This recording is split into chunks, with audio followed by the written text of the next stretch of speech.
Dans les comprimés contre les brûlures d'estomac, les ions d'aluminium agissent sur l'acidité de l'estomac et permettent de retrouver un pH neutre. Cet élément protéiforme et polyvalent n'a pas son pareil. L'aluminium est vraiment le métal de notre temps.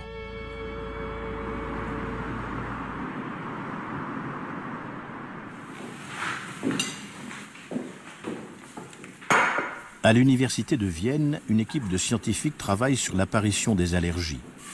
Pour tester les différents traitements et thérapies, il faut simuler les maladies. On sait depuis longtemps que lors des expérimentations sur les animaux, l'aluminium peut déclencher toutes sortes d'allergies. Allergies alimentaires, rhume des foins, eczéma atopique, asthme.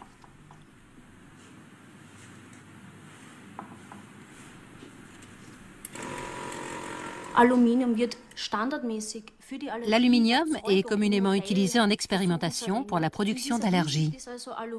Nous l'exploitons sous forme d'hydroxyde d'aluminium.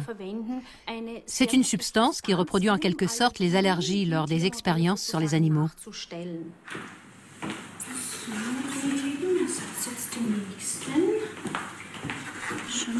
Les chercheuses ont d'abord rendu les souris de laboratoire allergiques aux pommes ou aux noix, en mélangeant de l'hydroxyde d'aluminium à ces aliments. Cette substance active est également présente dans des médicaments largement utilisés contre les brûlures d'estomac. Les scientifiques ont ainsi découvert qu'une certaine quantité d'aluminium suffit à provoquer des allergies. Manifestement, l'aluminium permettrait au système immunitaire de neutraliser les effets d'une substance qu'on aurait administrée en même temps à l'organisme. Jusqu'ici, nous avons choisi les principaux allergènes alimentaires et nous avons montré que des allergies alimentaires peuvent surgir en présence d'aluminium utilisé comme excipient. En fait, on pourrait introduire des excipients dans tous les produits alimentaires et induire ainsi des allergies plus ou moins intenses à toutes sortes d'aliments. En général, mon nez coule et des fois, ça me pique la langue. Est-ce que c'est juste un petit picotement qui disparaît comme ça? En fait, j'ai les lèvres qui gonflent et ma gorge enfle un peu aussi. Le nombre de cas d'allergie a augmenté de façon spectaculaire ces dernières années, surtout chez les enfants. Des études montrent que le risque d'allergie est 2 fois plus important lorsque les mères ont pris des médicaments contenant de l'aluminium pendant leur grossesse. Tout s'est bien passé pendant la grossesse de votre femme? Oui, elle avait des brûlures d'estomac de temps en temps, alors elle prenait des médicaments pour se soulager. Mais sinon, tout s'est très bien passé. D'accord. C'est un sujet très délicat parce que, pendant la grossesse, la pression sur le diaphragme provoque des brûlures d'estomac. Aujourd'hui, on donne aux femmes enceintes des médicaments puissants qu'elles prennent sur de longues périodes. Ils n'agissent pas seulement sur leur système immunitaire, mais aussi sur celui de leur enfant, qui risque alors de développer des allergies. On peut même se procurer certains de ces médicaments en pharmacie sans ordonnance.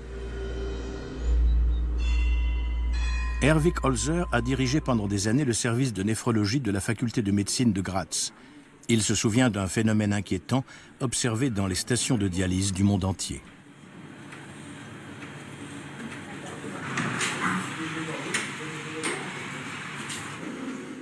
C'était dans les années 70.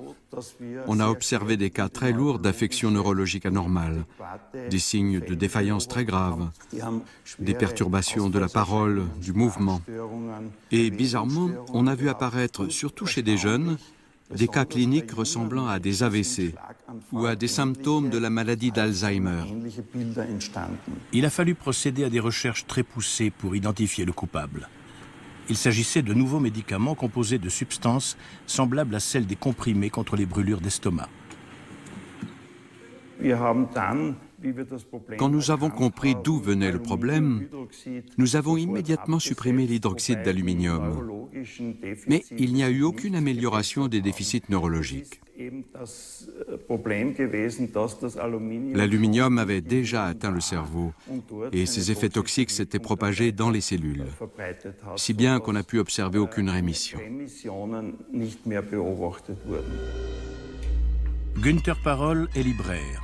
Ces dernières années, il a été victime d'absences inexplicables.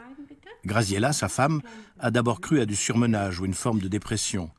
Mais au bout de quelque temps, il a dû arrêter de travailler.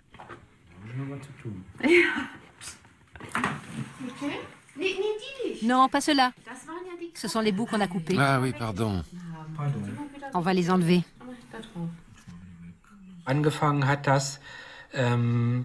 Ça a commencé un jour en voiture. Non, en vélo. C'est ça, j'étais à vélo. Je ne me suis pas retrouvé dans la bonne rue et je me suis rendu compte que je n'avais pas pris la bonne direction. Je m'étais trompé. Et une autre fois en voiture, je suis monté sur le trottoir. Ce n'était pas normal. Pour en avoir le cœur net, son neurologue a soumis Günther Parol au test de l'horloge, le test standard pour diagnostiquer la maladie d'Alzheimer.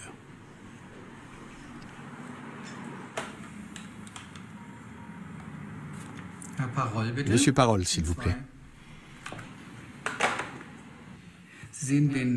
Vous voyez ce cercle vide? Vous allez le remplir. Vous allez faire une horloge avec ce cercle. Et il faut que je dessine quelque chose dans ce cercle. Commencez par le 12, c'est plus facile. Où est le 12? Vous savez certainement où le placer. En haut? Voilà, et maintenant les autres chiffres. 6, 7, 8, 9... Maintenant, on va indiquer une heure précise. 11h10. 11h10. Comment ça peut être? Non, c'est pas ça. Non? Non, c'est pas ça.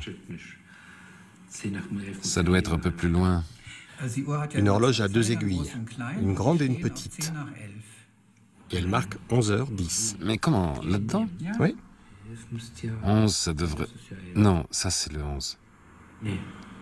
Non, je ne sais pas, je ne sais pas. Bien. Mettons cela de côté. Les choses sont en train de s'aggraver. Il perd le sens de l'orientation. Quand on est revenu de vacances, les premiers jours, il était complètement perdu dans l'appartement. Il était dans l'entrée et disait « Où est-ce que je dois aller? Comment je fais pour aller dans la chambre ou la salle de bain ?» Günther Parol a toujours consommé les médicaments avec modération, sauf ses pilules contre les brûlures d'estomac.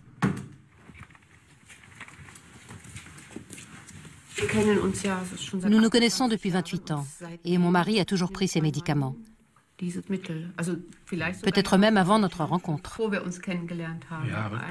Oui, je ne me souviens même pas depuis quand je les prends. En tout cas, ça fait au moins 28 ans. Voyons voir ça.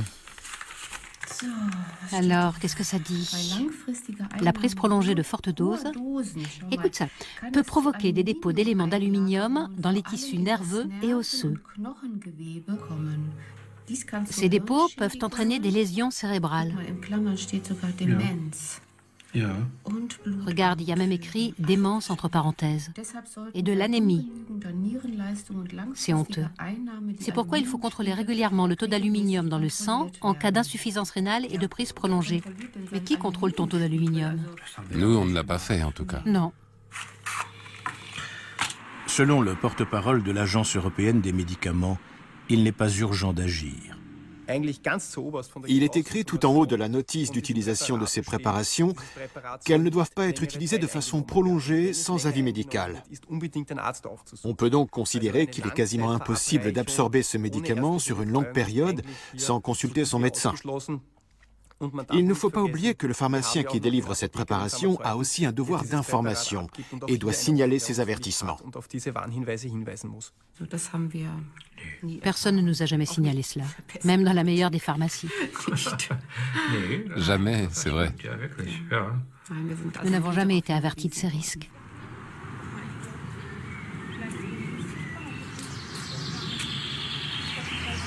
Ich denke mal, wir pflanzen die fleißige Lucy mal hier ein. Magst du was buddeln schon mal? In dem Bereich, ne? Ja. Nee, musst du die andere Seite nehmen, genau. Genau, aber tiefer. Il y a quelques jours, un article est paru dans le journal. Apparemment, il parle de développer bientôt un nouveau médicament. Oh, c'est sans doute trop tard pour moi. Peut-être que je partirai avant. Mais ce serait quand même bien si je pouvais rester encore un peu. Ouais.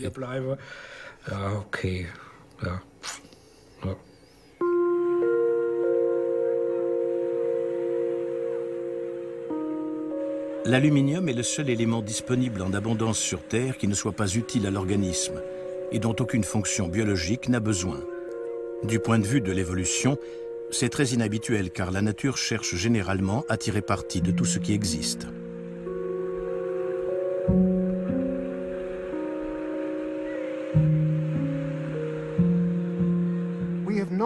Nous ne sommes pas parvenus à identifier ne serait-ce qu'un seul effet bénéfique de l'aluminium sur un système biologique.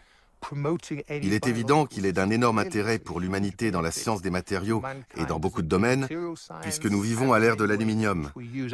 Mais apparemment, il ne présente d'intérêt pour aucun système biochimique donné. Et nous ne parlons pas seulement de l'être humain.